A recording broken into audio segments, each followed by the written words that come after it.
నమస్కారం, welcome to Telugu stories book. మన ఛానల్లో కథలు మీకు నచ్చితే please like, share and subscribe to our Telugu stories book. Hype ఇవ్వడం మర్చిపోకండి.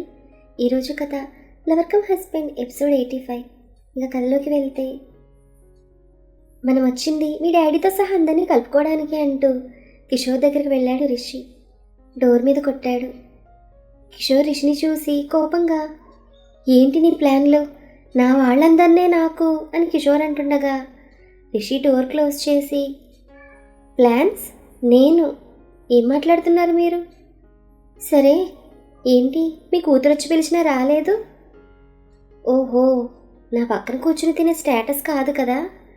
మీరు తోపని కాదు, మనం తోపు అంటూ కాలర్ ఎగరేశాడు రిషి.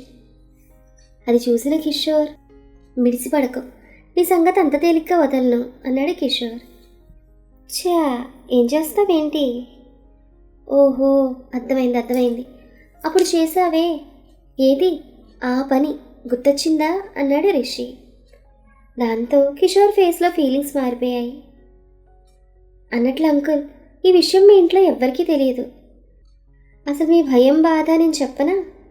నేను ఎక్కడ మీ మీద బ్యాడ్ ఇంప్రెషన్ కల్పిస్తాను అనే కదా. నాకు అవసరం లేదు.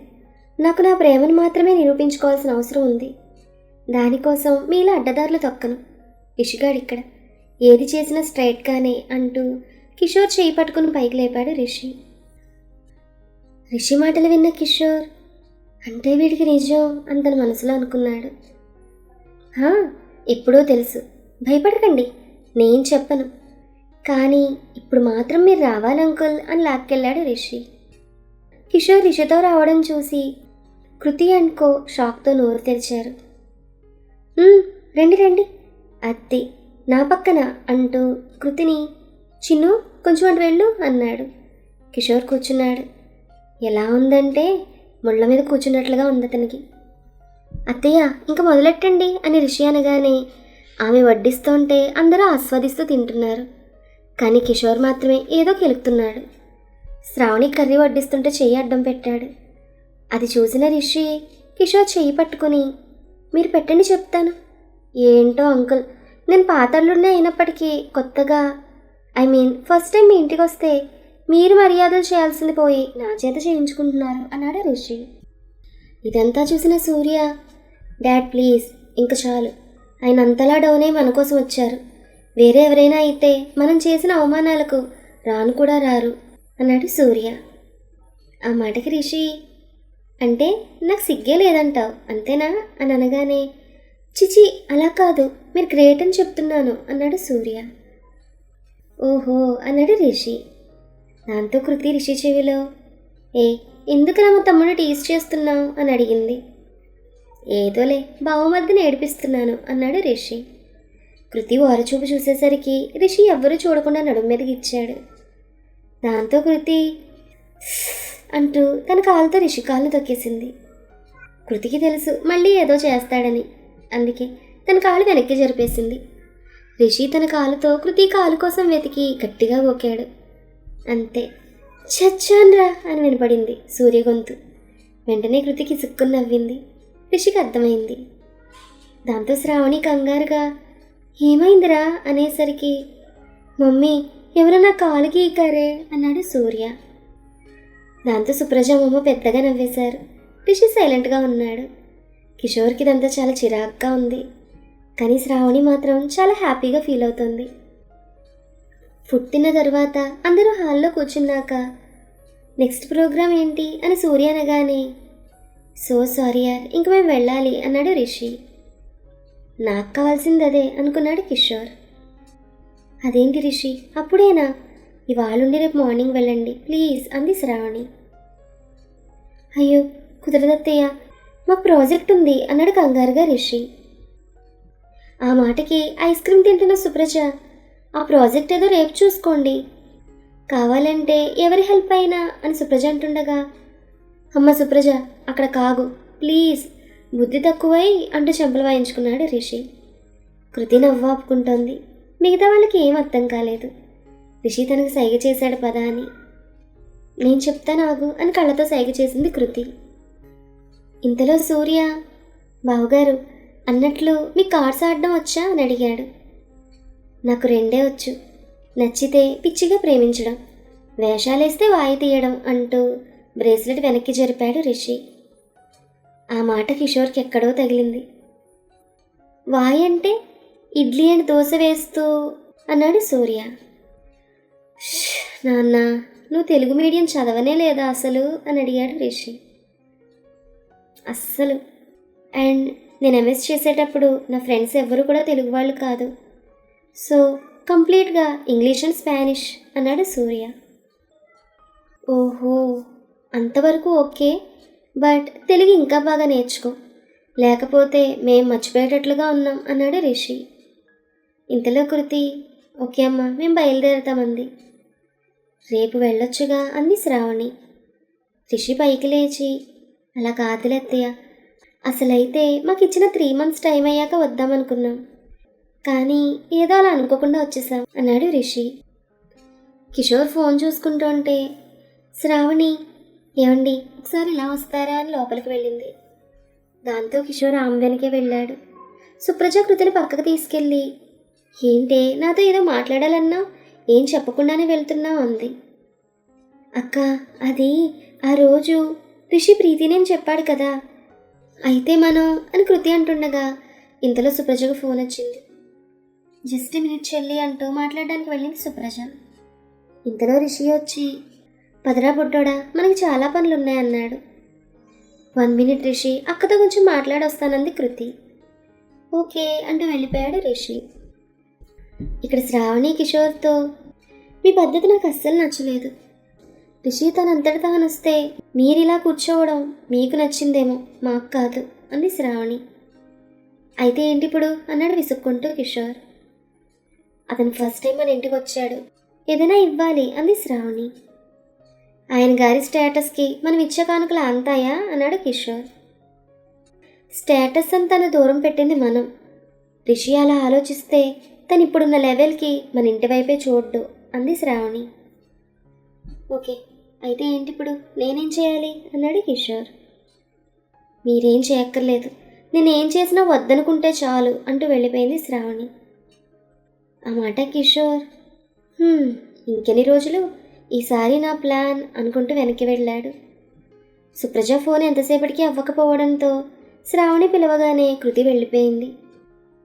రిషి, మీ పెళ్ళయ్యాక అనుకోకుండా ఏవో గొడవలు అపార్థాలు చోటు చేసుకున్నాయి, కానీ ఒక్కటి మాత్రం చెప్పగలను, నీలాంటి వాడు రావాలంటే పెట్టి పుట్టాలి అంది శ్రావణి. మీరు మరీ ఆంటీ అన్నాడు రిషి.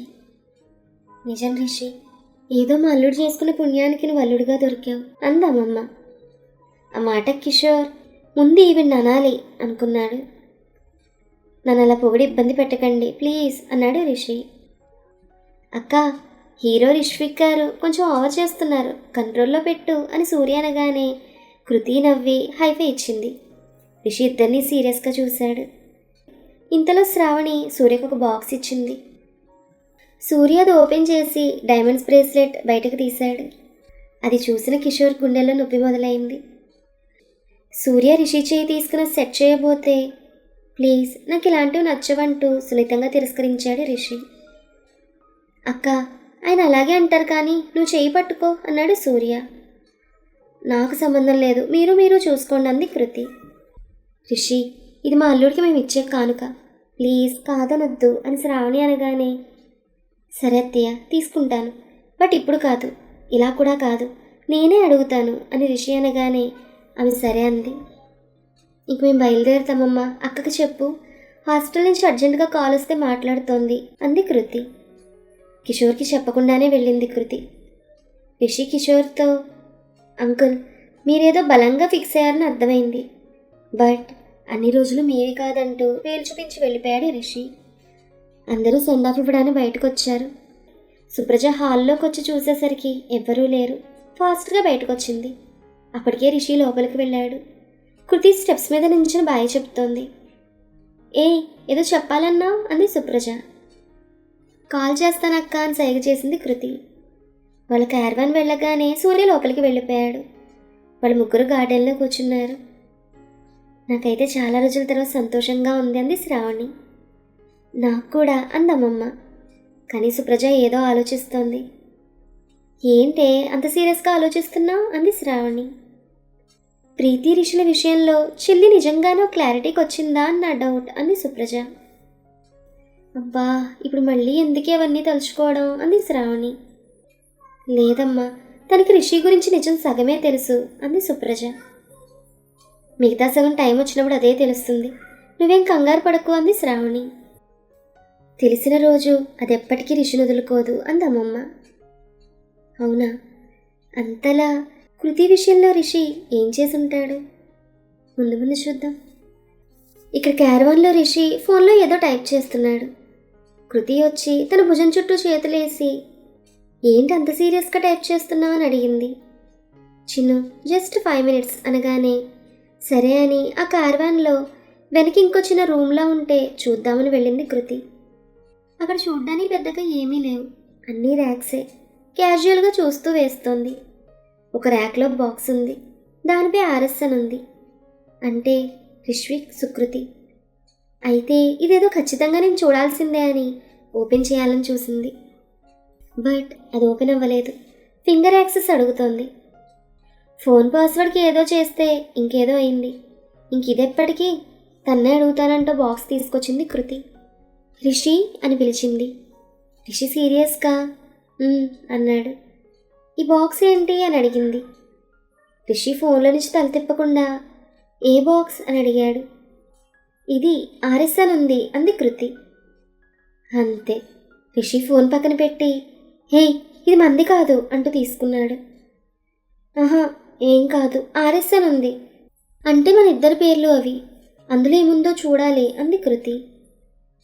చిన్ను తప్పు కదా, వేరే వాళ్ళ పర్సనల్స్ చూడకూడదు, అది మన నేమ్స్ కాదు అంటూ దాని పక్కన పెట్టాడు రిషి.